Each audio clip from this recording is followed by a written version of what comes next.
You cannot change the past. One of the great rules in life is never be upset about something you can't change, and you can't change a past event. So what we do is just let the past events go. Probably 95% of all unhappiness is caused by past events, which can't be changed anyway. The only limit on what you can accomplish is the limit you place on yourself by your own thinking. This was such a breakthrough to me. I still, every time I look at that, I think, geez, that's interesting. Wow. The only limit on what you can accomplish is the limit you place on yourself by your own thinking. So if you change your thinking, everything changes for you. Just imagine that there's 1 in 1,000 probability or possibility that you could achieve an income goal of 10 times. Just 1 in 1,000. Yeah, there's at least one chance in 1,000 that's possible. Well, could there possibly be 2 chances? Maybe 3 chances. What could you do to increase the probabilities? And once you start to think like that, your thinking begins to change from no, it's not possible for me, to I wonder how it would be possible. What would I have to do to earn that kind of money? And now your whole creative mind opens up, and you start to think and see possibilities that you never saw before. So let's say you don't make it to 10 times. Let's say you only make it to 8 times, or 5 times. What a tragedy. But the thing is, the starting point is to start changing your thinking about what's possible. Why are poor people poor? Because they think poorly. My friend Charlie Jones has a beautiful home. He's a very successful speaker and lives in Santa Barbara. And he grew up on a farm in Oklahoma, and his father drove out from the farm in an RV, drove out and visited him for a couple of weeks in Santa Monica, and then he was heading back. And he saw his father pounding away on something under the car, and he said, "What's wrong?" He said, "Well, my brakes are gone." Sort of pounding off the brake, the pipe which has the brake fluid in it, and I'll just be able to sort of pump it and until I get back to Oklahoma, and then I can get somebody to fix it for me inexpensively. He said, "Dad," he said, "that's crazy. You can't drive all the way back to Oklahoma with no brakes." He's going to use the emergency brake and everything else. He said, "Oh, let's get it fixed." He said, "Well, it costs a lot of money in a place like Santa Barbara." I said, "What are you talking about?" I said, "What if the brakes failed on a grade or on a winding road or something like that?" He said, "You could die." He said, "Why is it you're so cheap?" He said, "Charlie," he said, "poor folks have poor ways, and it's really hard to get over. Poor folks have poor ways." Always remember that. Poor folks have poor ways. They think poor. They think cheap. They think saving. They think spending as little as possible. They think how little money they have. You find that successful people have successful thinking. They think very, very differently than poor people. And so remember that. Poor folks have poor ways, but rich folks have rich ways. The most important part of becoming a millionaire is not the money, but it's the person you have to become a millionaire. You have to become a totally different person to go from zero to being worth more than $1 million. But the good news is that if you lost all of your money because of a crash in the economy or something else, you can make it all back again because now you're the kind of person who can make it. Once you become a millionaire in your thinking, then it's only a matter of time before you quickly restore that amount of money in your reality. So the starting point is to change our thinking, which we have said over and over again. It's really important that you realize that you have everything that you need within you right now to achieve everything you could possibly dream of in life. So let's talk about session 1, the psychology of achievement. We say each person has a success instinct. Now what does that mean is that every person has an innate drive toward the realization of their full potential. This is installed in you. You see children, they want to touch and taste and smell and feel and get into things. Adults are always wanting to improve themselves. Everybody is ambitious to a greater or lesser degree. The only thing that restricts what you have is your own thinking. What you think is not possible for you, you wish you could, you wish you would, and so on. But everybody has this drive towards success. There was a wonderful line that said, within each person is an inherent drive to the full realization of their potential. In fact, my mentor, Ernest Holmes, said that all negative emotions come from frustrated potential. At the root, your negative emotions, your negativity comes from feeling that you could do or be far more than you are. It's only something that is holding you back. And then we make the mistake of thinking that the something is ourselves, and as soon as you think of that, you move from active to passive. I think if you take the 80-20 rule in our society today, 20% of people are proactive, like yourselves. You take the time and the trouble to do things, and then about 80% are passive. They're wishing and hoping and waiting and kind of have given up, and they hope that something will come along. That's why they buy lottery tickets. Do you know that 68% of young people today, when you ask them what they want to be when they grow up, you know what the answer is? A celebrity. They want to be a sports celebrity, a musical celebrity. They want to dance with the stars. They want to sing with American Idol. They want to get into sports. They think that their future, 68% of their future, is to become a celebrity, which, as you know, is one chance in hundreds of thousands or millions. And that's their thought. That's why they're so obsessed with all of this Facebook and Twitter and all the Oprah. The front page newspaper, Oprah's last appearance. I don't know about you, but see, Oprah's on in the afternoon. Now, if you're watching Oprah, it means your life sucks. You don't have a life. So all the people watching Oprah are people who are at home in the afternoon, who got nothing going and nothing to do with your life, and yet people are obsessed with Oprah, Twittering Oprah, Facebooking Oprah. Spend as much time with your kids as many people spend with Oprah, and you have a wonderful family. So before we start talking about becoming more successful, we have to talk about is what is success. So number one ingredient of success is peace of mind. Peace of mind occurs naturally in the absence of fear and negative emotions. If you look at all spiritual doctrines, all religion, all meditation, all philosophy, all great thought, and all of history, it is to bring people to the point of thinking where they enjoy complete peace of mind. The rule is that if you set peace of mind as your highest goal, you'll probably never make another mistake. If you set peace of mind as your highest goal, everything else will fall into place. And if you achieve everything else in the world, but you do not achieve your own peace of mind, you will consider yourself a failure. You'll be unhappy, you'll be frustrated, you'll be irritated, you'll be angry, and so on. So peace of mind is the critical thing. And so you have to keep asking yourself, what are the things that occur that give me peace of mind? When do I enjoy the highest level of peace of mind? And when you have no fear and no negative emotions, your mind is like a vacuum. What flows in is complete peace. When you have solved all your problems, when everything is fine, you just feel completely at peace. And those are what are called the peak experiences of your life. Those are when you are the happiest of all. And this is not something that occurs accidentally. You walk along and you trip over some peace of mind and pick it up and put it in your pocket. You have to deliberately design your life so that you feel a great sense of peace. And of course, an extension of that is happiness. Aristotle said the ultimate aim of all human behavior is to be happy, just to achieve your own happiness. When I read Ayn Rand's material many years ago, she said the ultimate measure of how well you're doing as a human being is how genuinely happy you are. And if you can accomplish everything else in the world, but you're not a happy person and you don't enjoy inner peace, well, then to that degree you fail. And you read these stories of people who are extremely successful, make an enormous amount of money, they snort coke, they drink themselves into oblivion, they go on tours around the country like Charlie Sheen, and then some of them go home and shoot themselves. And they've got all this money and all this fame and all this glory, but they have no, terribly important, 85% of the success you enjoy in life will be determined by how well you get along with other people. If you are having problems with other people, that will immediately interfere with your peace of mind and will very quickly interfere with your health. Most illnesses today are psychosomatic in origin. The mind makes soma, the body, ill. And why is it? It's because of anger and frustration and problems, almost always with people. But 85% of our problems come with hair on top and talk back. So you measure a loving relationship by how much you laugh with the other person, how much you laugh. And this is really the critical measure of the health of a person. A person can't say, well, I don't laugh very much, but I'm really healthy. No, sir, you have a lot of problems. Because human beings are the only creatures in the world that laugh. Did you know that? They actually laugh, and they laugh spontaneously. And the laughter comes from inside. It comes from the soul. It comes from the heart. It comes from everything in the outer world being fine. And so the more you laugh, the healthier you are. Do you remember Norman Cousins, who became grievously ill as a result of inhaling terrible diesel fumes in a Moscow hotel? And he came back, and they said he's going to die. His whole body was just falling to pieces. And so he moved out of the hospital to a hotel room near the hospital so he could get treatment. And then he had his wife bring in a whole bunch of videos with comedies on them, comedy skits, Groucho Marx, those brothers. Pardon? Yeah. And what it is, he just started watching comedies and laughing, and he laughed his way back to health. And he wrote the book called Love, Medicine, and Miracles. He said the most amazing thing is the more you laugh, the healthier your body was, the stronger the immune system became.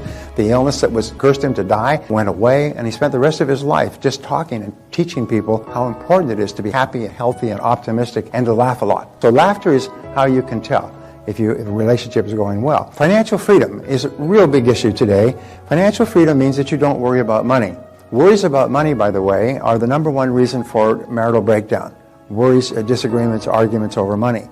So if you have problems with money, they affect your relationship. If you have problems with your relationship, your health. If you have problems with your health, it affects your peace of mind. And money is a major issue. We have been living through the most affluent country in the most affluent time in all of human history for the last 50 years. We've grown up in a level of affluence that is unimaginable for 95% of the world, and we've come to believe that this is what we're entitled to. One of the things that is leading to major social disruptions is a lot of people are finding that it's not true anymore. Rules you can apply to any challenge that you face in achieving anything you desire. Rule number 1, the most important key to achieving great success is to decide upon your goal and then launch. Get started. Take action. Do something. Move. A 12-year study at Babson College concluded that the act of taking the first step is what separates the losers from the winners, or the winners from the losers. We set out at the age of 20 with $300 each to cross 3 continents and travel 17,000 miles from Vancouver on the west coast to Johannesburg in southern Africa. And we made it in just under 12 months.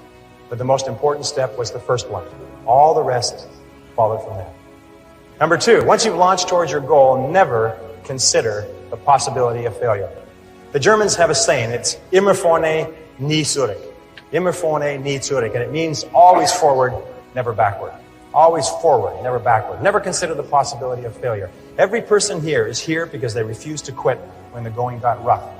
Your ability to persist in the face of setbacks and disappointments is vital to all great achievement, and it's always a decision that you make.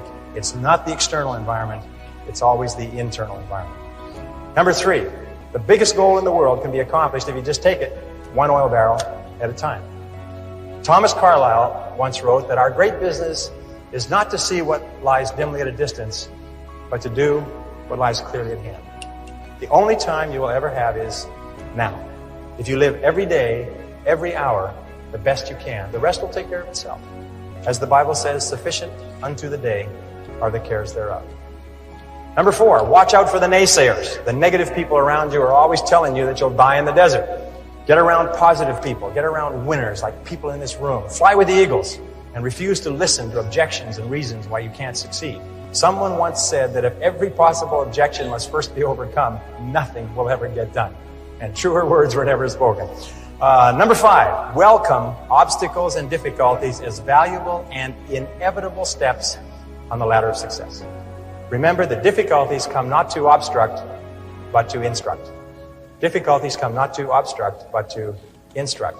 Our trip to Africa was one problem after another. We ran out of money over and over. We strained every muscle of our bodies trying to ride bicycles across France and Spain. Our Land Rover broke down again and again. We suffered from dysentery and heat stroke and exhaustion. But when it was time, we were ready for the Sahara crossing. In retrospect, we saw clearly that without the lessons that we had learned from our mistakes, we would have surely died in the desert. And when you look back on any achievement, you will find it was preceded by many difficulties and many lessons. They are the price that you pay for your success, and no success is possible without them. Number 6, be clear about your goal, but be flexible about the process of achieving it.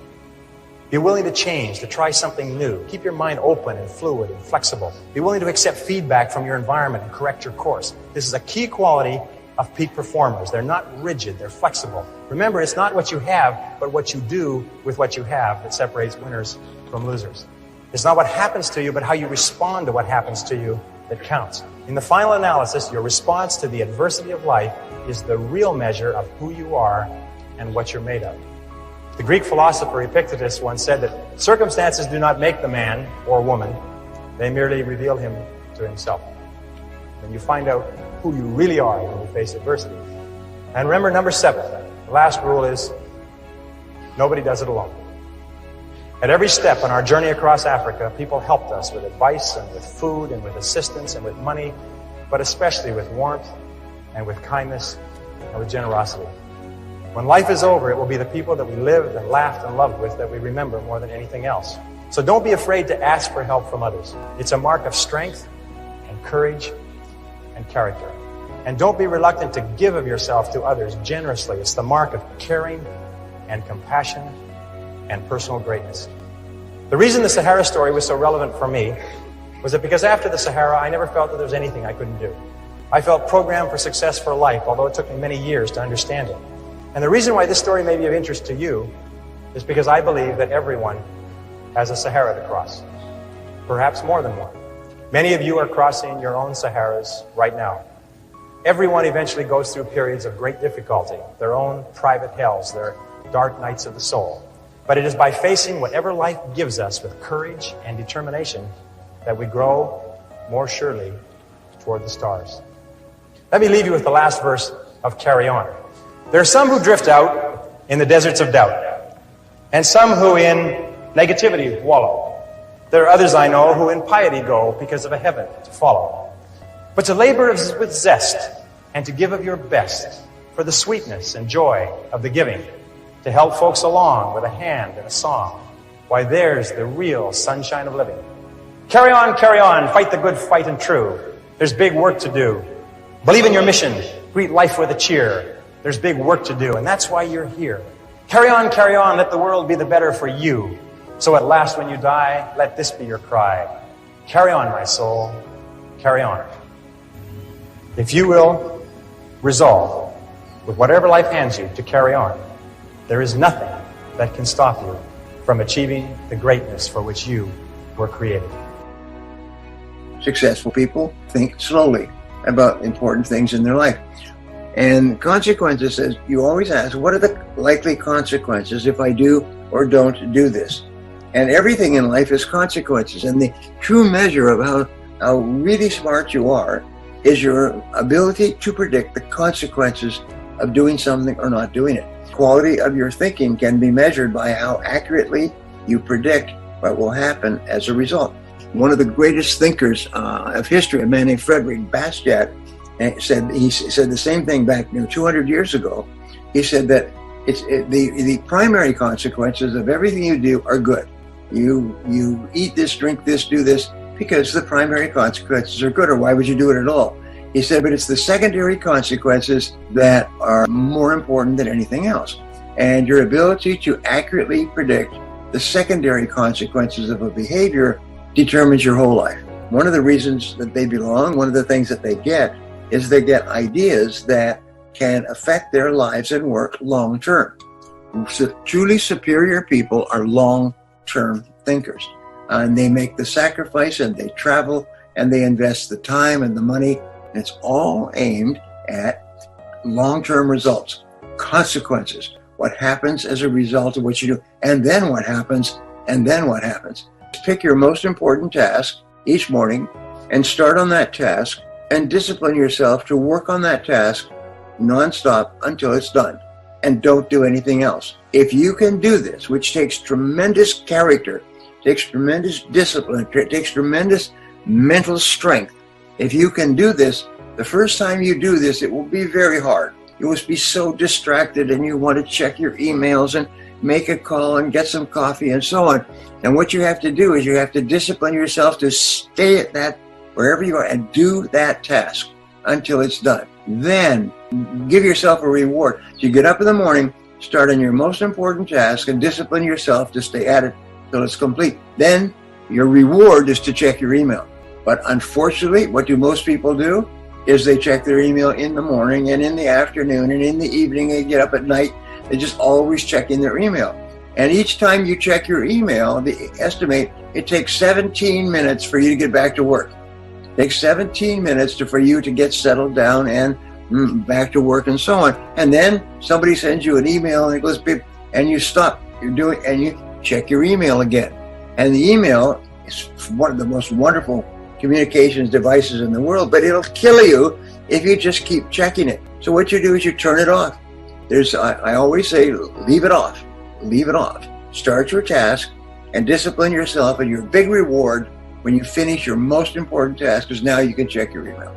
And if you can do that, what happens is you start to become so productive. So many people have told me that they became millionaires with the eat that frog concept.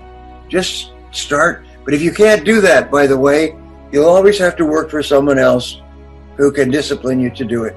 Someone who will supervise you, someone who will check on you. What will happen is you'll always be in the bottom 80% and never be a big success. And remember this 80-20 rule, it bites you in the bum all the time. And 20% of people make all the money. The 80% of people, why do you think we're having riots today? Who do you think's rioting? Certainly not the top 20%. They're busy making money. It's the people in the bottom 80% who are frustrated and angry and upset and so on because they have too many bills, as they say, too much month at the end of the money. They don't know how to get out of it. The answer is make a list of what you have to do, pick the most important task, and work at it till it's done.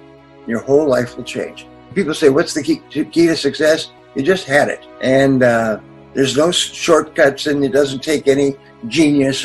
It just takes starting and completing your most important task.